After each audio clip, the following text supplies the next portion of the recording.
আমি এখন মাননীয় প্রধানমন্ত্রী জনাব খায়রুল দেওয়ানকে বক্তব্য দেওয়ার জন্য অনুরোধ করছি। আপনার সময় 1 মিনিট। জামাত আগে এগো রাজাকার বলতো আওয়ামী লীগ, এনসিবি জামাতে আওয়ামী লীগ রাজাকার বলতো, কিন্তু আমরা কি বলতাম?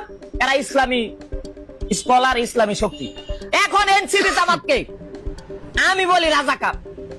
রাজাকার মানে কি এটা একটু বুঝাই দিই। রাজাকার মানে রাজার আকার ধারণ কইরা পার্লামেন্টে গিয়া জনগণের সাথে ধোকাবাজি রে কয় রাজার আকার ধারণ করে রাজাকার।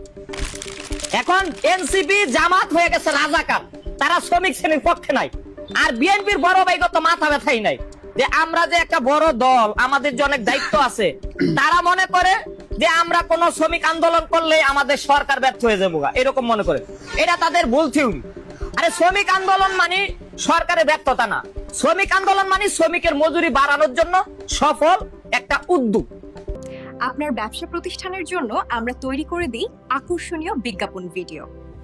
আপনার পছন্দের মডেল ব্যবহার করে আপনার পণ্য ও সেবাকে উপস্থাপন করি প্রফেশনাল ও সৃজনশীলভাবে। আইনুল এআই স্টুডিও আপনার ব্যবসার ডিজিটাল প্রচারের বিশ্বস্ত পার্টনার। ভিডিও তৈরি করতে চাইলে ডিসপ্লেতে দেওয়া নম্বরে যোগাযোগ করুন।